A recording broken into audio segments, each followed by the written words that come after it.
¿qué tal? Bienvenidos nuevamente al programa La Nota Jurídica. Mi nombre es Juan Diego Barrera Arias y como cada 15 días llevando un tema que vamos desarrollando y que vamos aprendiendo entre todos por medio de nuestro canal La Nota Jurídica. Como ya habíamos comenzado la semana hace 15 días, estamos hablando de lo que es la estructura del Estado. Y en ese primer capítulo sobre la estructura del Estado, nos enfocamos en entender los tres elementos principales que conforman el Estado y el desarrollo que ha tenido el Estado desde su primera concepción o su primera construcción en el siglo XI aproximadamente hasta su consolidación en el siglo XV, siglo XVI. El día de hoy vamos a ahondar sobre dos de esos elementos que conforman el Estado. Como lo vimos y como conclusión del capítulo anterior, podemos entender o definir de manera muy concreta que el Estado es el poder que se ejerce sobre una población que se encuentra en un territorio delimitado. Es una definición corta, sencilla y que nos abarca lo que es el fenómeno estatal. El día de hoy, en nuestro programa de hoy, como segundo programa sobre el Estado y esta evolución que ha tenido hasta lo que es hoy considerado el Estado moderno, vamos a ahondar sobre dos de los elementos que conforman el Estado. Del poder no vamos a hablar hoy, por consiguiente vamos a desarrollar lo que es la población y el territorio. ¿Por qué no vamos a hablar de lo que es el poder? Por algo muy sencillo, el poder lo vamos a ver durante toda esta saga. El poder es la forma como el Estado se estructura para dividirlo, para que por medio de mecanismos democráticos se alterne, por cómo la rama judicial, cómo la rama legislativa y la ejecutiva, siendo uno solo el poder del Estado, se divide y así de esta manera generar un sistema de pesos y contrapesos, que es la finalidad propia de esta división tripartita de poderes. Entonces, como esto se va a ver, lo que es el poder, lo vamos a embosar en todos los programas que vamos a desarrollar sobre la estructura del Estado y las ramas del poder público. Entonces por eso hoy vamos a sentarnos en estos otros dos elementos, lo que es la población y lo que es el territorio.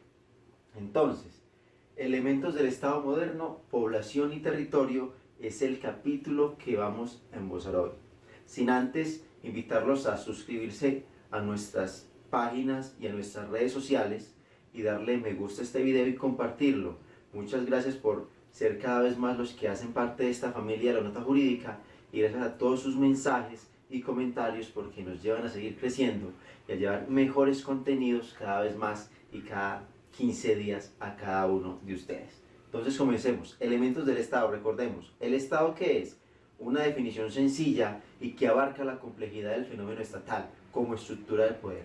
El Estado es el poder que se ejerce sobre una población que se encuentra circunscrita en un territorio definido. Esa es la definición del Estado. Pero hoy vamos a hablar de lo que es población y de lo que es territorio. Población no la vamos a entender así de manera sencilla como la gente o las personas que habitan el Estado, no. Las constituciones establecen en cada una de ellas, cada Estado es soberano en disponer dichas situaciones de cómo se va a entender la población que lo conforma. Es decir, cómo una persona es nacional de ese Estado, cómo se adquiere la nacionalidad de ese Estado. Entonces, encontramos que la población como nacionalidad, el Estado como fenómeno moderno de poder, lo entendemos como Estado-nación. Pero cuando hablamos de población, el Estado no tiene un criterio sociológico sobre lo que es la población. Me explico. Cuando hablamos de Estado-nación como población, entendemos desde el punto de vista sociológico como una cultura, como unos rasgos, una identidad que se circunscribe a una población especial. Es decir, hablamos de nación como ese conjunto de características que me permiten identificar de manera clara una población. Por ejemplo, vámonos a el Reino de España. Como su nombre lo dice, el Reino de España está conformado por comunidades autónomas, es decir, todas son diferentes. tanto que se le ha dado esta denominación de comunidades autónomas. Y quiero tomar el ejemplo particular de lo que es la Cataluña. Cataluña es una comunidad autónoma del Reino Español y en Cataluña tienen su propio idioma, tienen una idiosincrasia, una historia común que es muy diferente y se desliga de lo que es Madrid, de lo que es España. Entonces, Cataluña como población es una nación en el sentido sociológico, porque tienen una identidad, unas características comunes que abarcan a cada uno de las personas que hacen parte de Cataluña. En el Estado como fenómeno jurídico es lo que nos importa en este momento de población. Para el Estado es muy importante tener un punto de cohesión social. En los países latinoamericanos, como en Colombia principalmente, el punto de cohesión para unir a toda la población fue la religión. Por medio del cristianismo, principalmente la religión católica, fue la forma que unimos a todas las personas, gran mayoría es cristiana, bajo el nombre de una nación. Con eso cohesionamos a los colombianos dentro de esa emergente nación cuando surgían nuestros países luego de las independencias. Pero es claro que Colombia no tiene esa idea de nación sociológica como lo puede ser Cataluña. Colombia, podemos ver cómo sus regiones tienen diferentes características, diferente idiosincrasia, diferentes costumbres, diferentes gastronomías, que nos hacen un país diverso y no un país con una unanimidad en un criterio de nación. Entonces, cuando hablamos del Estado, no nos referimos a estas características en cuanto a la población. La población como nación, para el Estado, no es estas características propias que nos permiten identificarnos como colombianos, o que nos permiten identificarnos como españoles, o como bolivianos, o como peruanos. No. Para el Estado, la unidad de la población se deriva de su sistema normativo. Es decir, las normas del Estado le aplican a todas las personas que están dentro de su territorio, sean nacionales o sean extranjeras. Para esto es que el Estado unifica, esto es lo que el Estado le importa, por decirlo más fácil, al momento de que una persona está en su territorio. ¿Cómo unifica el Estado? En este criterio jurídico, usted hace parte de este Estado porque si está en su territorio debe cumplir las normas. Esa es la unificación del Estado. Kelsen habla que la población de un Estado es el ámbito de validez personal, es decir, toda persona que entra a ser parte o entra en ese territorio de X o Y Estado está obligado a cumplir las normas que éste emane. Entonces aquí vemos una gran diferencia entre lo que es el Estado-nación en población como nación y el Estado como población en el sentido jurídico. El Estado-nación como esas características culturales, esas características religiosas, esas características innatas que nos forman una identidad, a el Estado en cuanto a la población en el criterio jurídico que nos unificamos por la normatividad. Ahora, cuando el Estado, dentro del Estado hay diferentes personas. Hay personas extranjeras y personas nacionales. Nuestra Constitución, como hemos dicho, la normatividad es la que nos une y nos forma como población del Estado. Ahora, la Constitución en su artículo 4 nos habla que tanto los extranjeros como los nacionales estamos obligados a cumplir la Constitución y las leyes colombianas. Aquí vemos como desde un matiz constitucional nos abrogan esta idea de la nación, de la población en sentido jurídico. Es decir, todos estamos obligados a cumplir las normas del Estado colombiano o del Estado X o Estado Y solo por el hecho de estar en su territorio y ser parte de esa normativa que nos cobija como población. Ahora, el Estado puede definir cómo se es nacional y cómo no se es nacional. Es decir, lo que quiere decir esto es que las constituciones, y en especial nuestra Constitución colombiana, nos habla de los tipos de nacionalidad. Vamos a hablar primero en criterio general. ¿Cuáles son los tipos de nacionalidad? ¿Cómo yo adquiero la nacionalidad de un país? Por lo general hay tres criterios principales para denominar esto. Hay nacionalidades que son de origen y nacionalidades por adopción. ¿Cuáles son las nacionalidades de origen? La nacionalidad de origen es aquella que se deriva ipso iure, es decir, de pleno derecho, por la sencilla razón que ocurra una situación. Por ejemplo, si yo nazco en Colombia y mis padres son colombianos, por eso solo hecho soy colombiano, y el Estado y yo surge un vínculo de la nacionalidad de yo como persona, de mi persona, con el Estado. Entonces ya hay una obligación y el Estado no puede determinar si quiere o no quiere que yo sea colombiano, no. El solo hecho de yo haber nacido en Colombia y ser de padres colombianos ya obliga al Estado a reconocerme como colombiano y además a proteger los derechos que se derivan de mi nacionalidad. Ahora, esas nacionalidades de origen, hay tres criterios principales que las determinan. ¿Cuáles son esos criterios? Los criterios son el ius sanguinis, el ius solis y el ius domicilii. ¿Qué quiere decir esto? La nacionalidad de origen yo la puedo adquirir por lo siguiente. El ius sanguinis significa el derecho de sangre. Por mi sangre, del ascendente, yo soy nacional. Si mi ascendente es colombiano, yo seré colombiano. Si mi ascendente, o sea, mis padres son peruanos, yo sería peruano. El ius soli. El ius soli es el derecho del suelo. ¿Yo por qué adquiero la nacionalidad por ius soli? Por el solo hecho de nacer en un territorio. Esta nacionalidad ius soli es muy propia de Estados Unidos.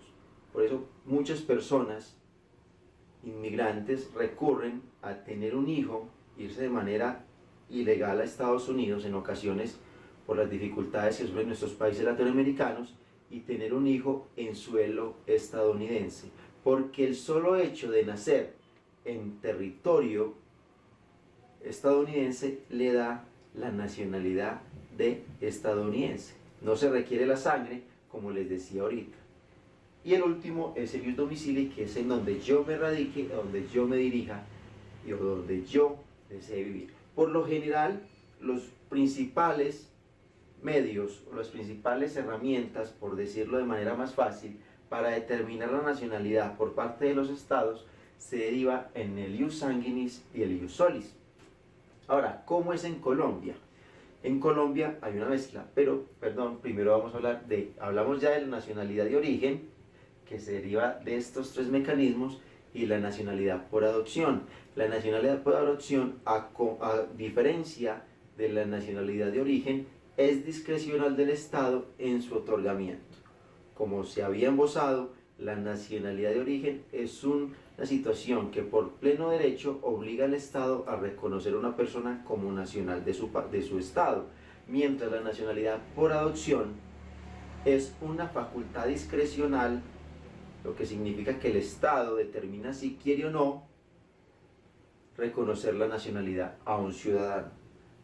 ¿Cómo es la nacionalidad en nuestro país?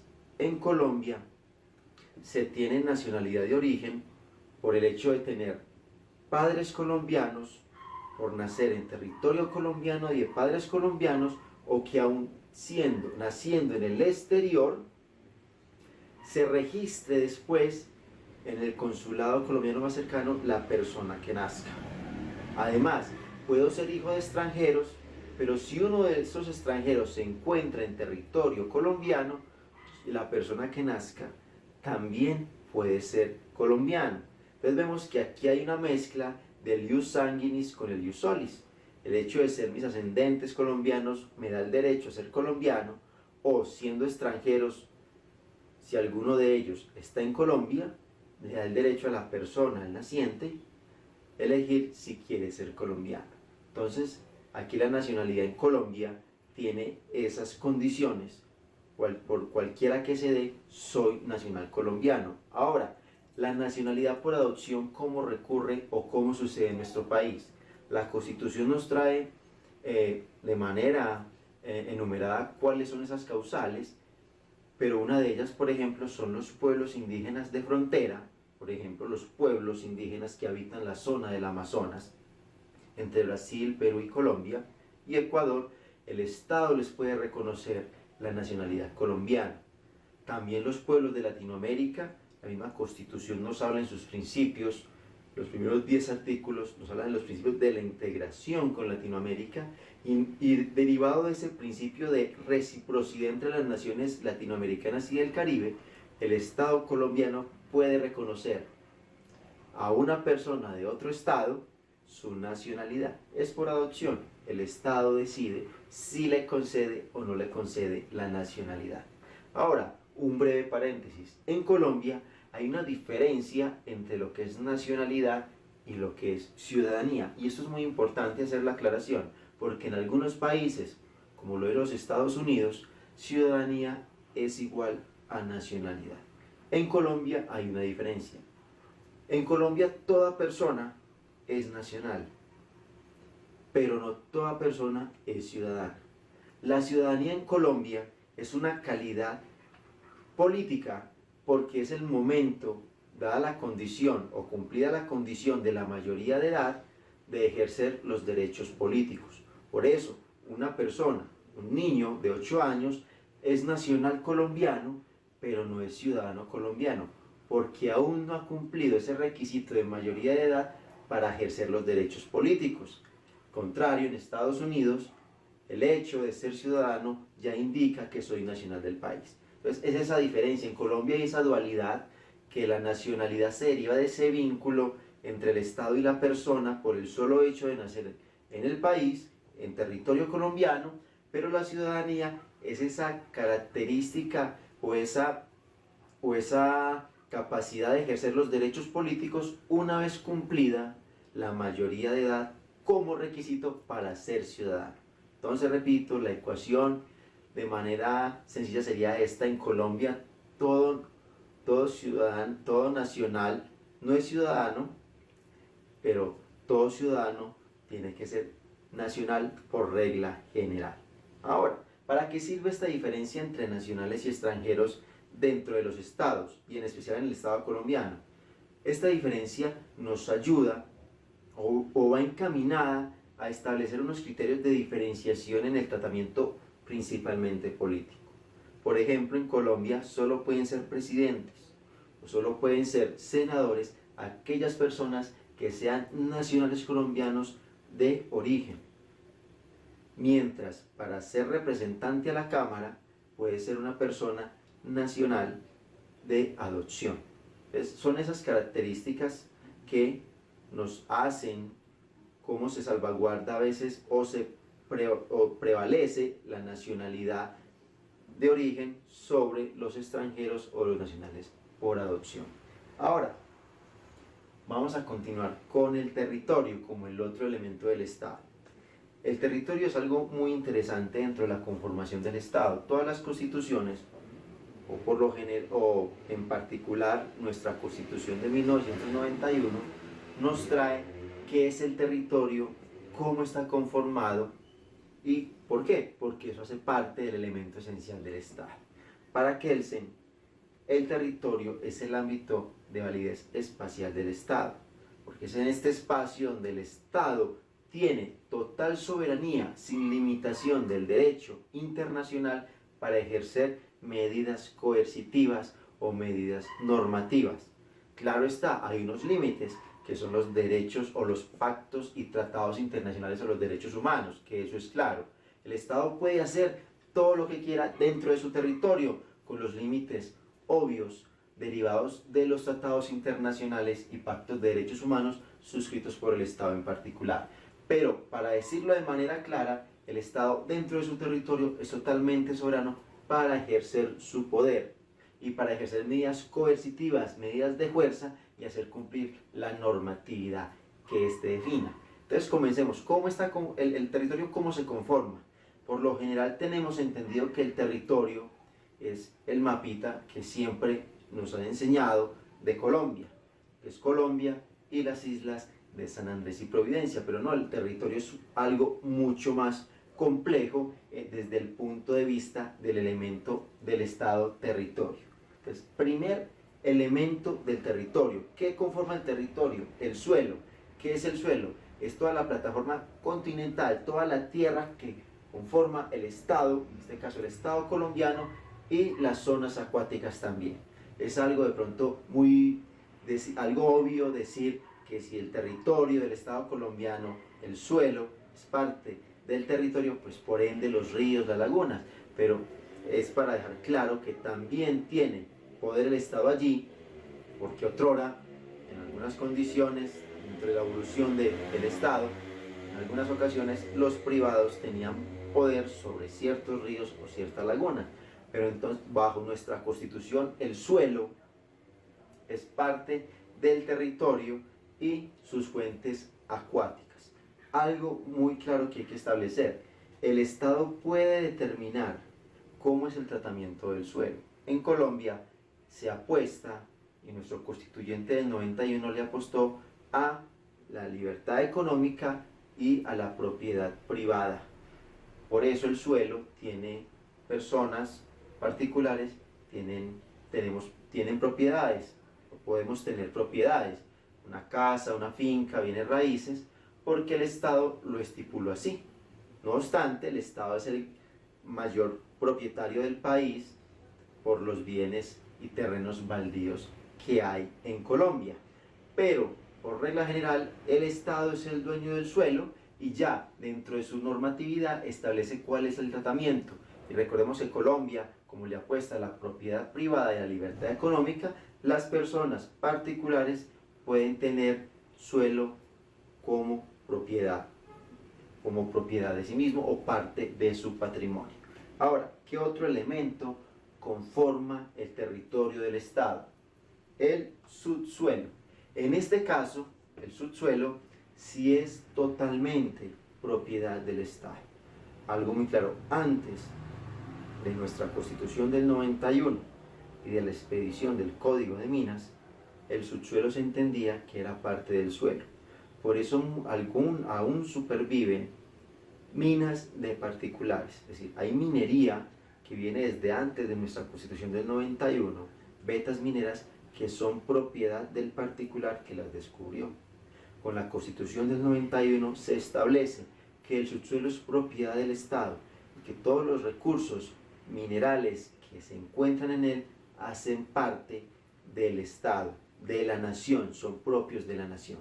Por ello, cuando en el suelo de algún particular se encuentra algún mineral, el Estado procede a pagarle a ese particular por el suelo que está usando, más no por el subsuelo, porque el subsuelo es de propiedad estatal. Continuemos. ¿Qué otro elemento forma parte del territorio del Estado? El mar territorial. El mar territorial es una franja que se extiende desde la costa hacia mar adentro, y en estos momentos es 12 millas, es de una distancia de 12 millas náuticas. Primero, otrora, esa distancia era de tan solo 3 millas. ¿Qué llevó a ese cambio de pasar de 3 millas a 12 millas? El cambio lo dio el juego, o lo que se puede llamar la guerra en su momento. Primero, el cañón, para estar los estados protegidos de un cañón, si los barcos con cañones están a una distancia de 3 millas, pues se aseguraba de que el cañón no iba a tener la fuerza suficiente para aventar su explosivo o su combate o su bala, por decirlo mejor, al territorio. Entonces, como era en ese tiempo, estábamos en el tiempo de los cañones, todavía de los barcos de vela, de vapor, entonces esa era la distancia para proteger el Estado de un ataque con cañones de barcos, pues era de 3 millas. Entonces, por eso esa distancia primero de 3 millas. Posteriormente se pasó a 12 millas náuticas, lo que es ese mar territorial. ¿Qué sucede allí?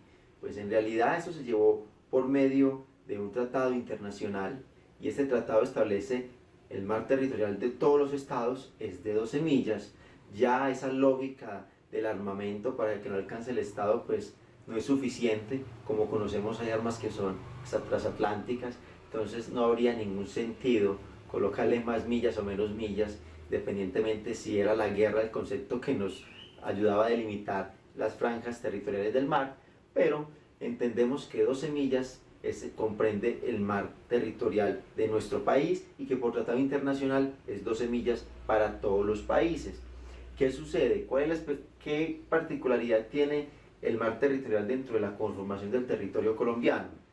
Que el Estado puede ejercer total soberanía sobre el mar territorial.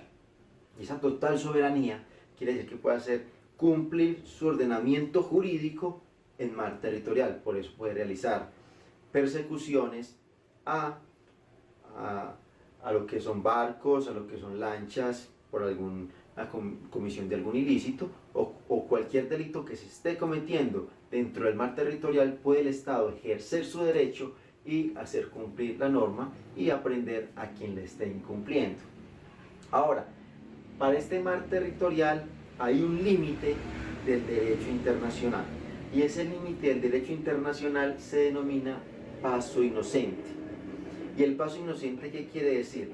Si bien el Estado tiene la soberanía absoluta sobre esta franja de mar, esas 12 millas contadas desde su costa, cuando un barco de carácter mercantil o comercial esté cruzando ese mar con fines pacíficos o porque necesitan hacerle un arreglo de una avería, el Estado no puede ejercer su poder coercitivo, porque ese es un paso de inocentes. Si el Estado considera ya que hay un peligro o que ese barco en realidad no es comercial sino un barco militar, allí sí podría ejercer su poder. Pero si el barco es netamente un barco de naturaleza comercial o de transporte mercantil, el Estado tiene la obligación de dejar circular ese barco, así sea por su mar territorial. Ahora, continuemos. ¿Qué otro elemento forma parte del territorio del Estado? Estos elementos que les estoy relatando se encuentran dentro de nuestra Carta Constitucional. La plataforma continental. ¿Qué es la plataforma continental? Es la parte que se denomina lecho marino, es decir, la profundidad del mar. Y esa profundidad del mar va contado desde la finalización del mar territorial hasta 200 millas o hasta que se dé el talud del océano. ¿Qué quiere decir eso? O talud continental. Esto es lo que conforma el mar territorial colombiano. En esta parte, la parte inferior, se encuentran pues las 200 millas. En este lugar, ¿por qué no se encuentran las 200 millas? Por algo muy sencillo, porque se encuentran pues otros países, y estos otros países, por medio de tratados internacionales con Colombia, han delimitado su territorio, porque los países pueden negociar cuáles son sus fronteras. Pero en este caso, que Colombia no tiene ningún país hacia su derecha, pues el mar, la plataforma continental, va contada desde 12 millas, que es donde termina el mar territorial, hasta que se cumplan 200 millas. ¿Qué es lo que puede ejercer el Estado dentro de su plataforma continental? Tiene prebendas de carácter económico sobre lo que minerales que subsistan o que se encuentren dentro del lecho marino. De allí que podría explotar el petróleo que se encuentra en dicho lugar. Continuemos. ¿Qué otro elemento forma parte del territorio del Estado colombiano? La zona económica exclusiva. A diferencia de la plataforma continental que habíamos dicho que es el lecho, o sea, la profundidad del mar, la zona económica exclusiva es lo que se encuentra en el mar, la zona marítima contada desde la finalización del mar territorial hasta 200 millas. En esta zona hay una exclusividad para el Estado de explotar los recursos naturales que se encuentran dentro del mar, pero no tiene soberanía para ejercer el poder coercitivo como lo hace en el mar territorial.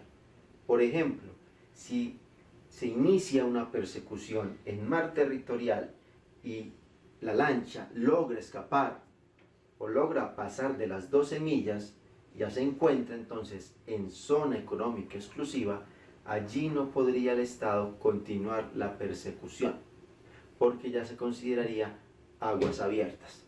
Entonces, la gabela, la prebenda del Estado dentro de lo que es esta zona económica exclusiva se deriva de la utilización y aprovechamiento de los recursos naturales que se encuentran en el mar. Ahora, ¿qué otro elemento hace parte del territorio? El espacio aéreo. El espacio aéreo es toda la superficie aérea que se encuentra por encima del suelo, el mar territorial, y que va hasta una distancia o una altura aproximadamente de 56 millas. ¿Por qué 56 millas? Porque de ahí en adelante, más altura, ya se pierde la aerodinámica de los aviones convencionales y entramos ya en zona de órbita, como decirlo, en zona espacial. Ya es una nave, tienen que ser naves especiales las que se puedan transportar o se puedan desplazar en esta zona. Entonces, solo hasta 56 millas porque es la aerodinámica, la aviación convencional puede volar de manera normal allí. Lo que es esta parte ya como orbital, que asciende mucho más de esas 56 millas, por ahora no ha sido regulada por el derecho internacional y se puede considerar que es territorio de todos y territorio de nadie, porque no hay un Estado que ejerza soberanía sobre ese espacio superior al espacio aéreo. ¿Qué otros elementos forman parte del territorio del Estado colombiano? Los territorios flotantes. ¿Cuáles son los territorios flotantes? Los barcos, los helicópteros, los aviones, que allí se va a derivar la jurisdicción o la normatividad de la bandera del barco.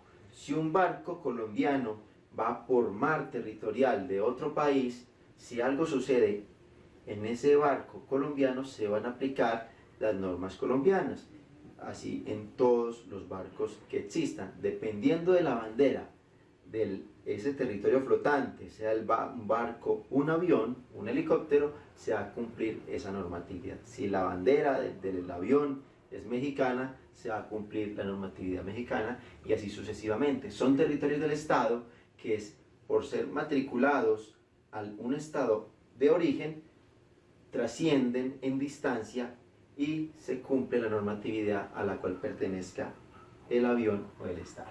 Ahora, otro elemento propio de nuestra Constitución que conforma parte del territorio es la órbita geoestacionaria. A nivel internacional, esta figura de la órbita geoestacionaria no se encuentra regulada y por tanto es de los elementos del Estado colombiano dentro de su territorio, es más una exclamación política que una exclamación jurídica. ¿Por qué? Porque a nivel internacional la órbita geoestacionaria no es de nadie. ¿Qué es la órbita geoestacionaria? La órbita geoestacionaria es una línea que se encuentra sobre el Ecuador, una línea imaginaria, lógicamente, que permite que un satélite que se coloque en dicha órbita quede prácticamente estático al estado donde lo coloca. Esto es muy importante en materia de comunicaciones. Si yo coloco un satélite por encima de la línea del Ecuador, al ir girando la Tierra, el satélite se me va atrasando. Entonces, ¿qué tiene que hacer un Estado que coloque un satélite por encima o por debajo de la línea del Ecuador? Colocar tantos satélites que le permitan siempre estar conectado el país con los satélites, cosa que no sucede con la órbita geoestacionaria. Si colocamos un satélite colombiano en la órbita geoestacionaria al frente de nuestro país, paralelo a nuestro país, siempre va a estar ahí. Es decir, la rotación de la órbita geoestacionaria es estática conforme a la rotación de la Tierra. Entonces esto es muy importante en materia de comunicaciones, porque lastimosamente la Constitución nos hace esta exclamación política y que busca que se garantice a los países que se encuentran sobre el Ecuador que tengan prebendas o que tengan una gabela sobre esta órbita geoestacionaria. Y en realidad pues las grandes potencias no han permitido dicha situación, y si nos ponemos a analizar y buscamos qué países tienen satélites o cuáles países tienen más satélites dentro de esta órbita geoestacionaria, son en realidad estados que no se encuentran sobre la línea ecuatorial. Entonces, esto es un elemento del Estado que, si bien hace parte de la Constitución y es una reiteración política para que se le otorgue este reconocimiento a los estados ecuatoriales, pues en realidad no es más que una exclamación a nivel del derecho internacional. Ahora, finalmente, ¿qué otro elemento forma parte del Estado del territorio colombiano? Están las embajadas. En las embajadas, algo muy sencillo. Primero, se tenía entendido que las embajadas eran territorio del estado de origen. Por ejemplo, la embajada de Estados Unidos en Colombia era territorio americano, aún ella teniendo asentamiento en Bogotá o en alguna de las ciudades donde lo tuviera. ¿Qué sucede? En realidad ahora se entiende que esta gabela de esa extraterritorialidad del Estado no es propia de la embajada o del bien inmueble donde se encuentra la sede diplomática. No, se entiende que es una gabela de las personas de esa banca diplomática, de ese colegio diplomático o de los diplomáticos que se encuentran allí. Entonces, las embajadas, el embajador y el cuerpo diplomático es el que goza de esa extraterritorialidad del Estado. ¿Por qué? Son personas que tienen ciertas ventajas y hay una excepción a ese ordenamiento jurídico del Estado. Me explico. Un embajador en Colombia, un embajador de otro país, no se le aplicarían las leyes colombianas. Hay una excepción a lo que hablábamos ahorita de población. En la población exclamamos y explicamos que el Estado unifica su población por medio de lo que es un sistema normativo. En este caso de las embajadas o sedes diplomáticas, cuerpos diplomáticos, como tienen una inmunidad derivada de su investidura como diplomático, el Estado tiene una excepción de ese criterio de unidad en cuanto a población. Entonces hay una excepción para que el poder del Estado donde se encuentre haga cumplir sus normas.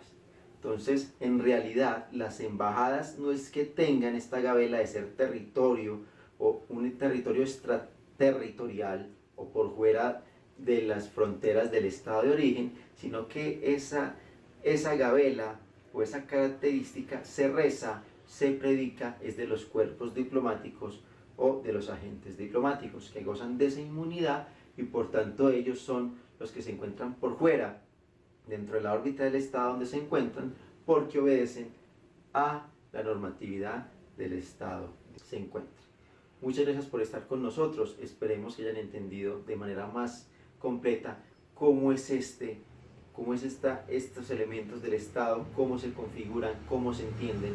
En Colombia van a verlo en la parte de la descripción, los artículos en los cuales nos habla de cómo se adquiere la nacionalidad, por qué somos nacionales colombianos, cuáles somos nacionales por adopción, cuáles son estos elementos del Estado, estos elementos del territorio que conforman cada una de esta compleja armazón del Estado colombiano. Y en la descripción lo podrán ver. Recuerden darle me gusta a mis videos, compartirlos. Muchas gracias por estar con nosotros. Recuerden que vamos a seguir en este desarrollo de lo que es la estructura del Estado y las ramas del poder público como un bloque temático que estamos desarrollando a principio de año. Luego vamos a instalar otros temas que hemos estado organizando y que han sido solicitados por parte de cada uno de ustedes.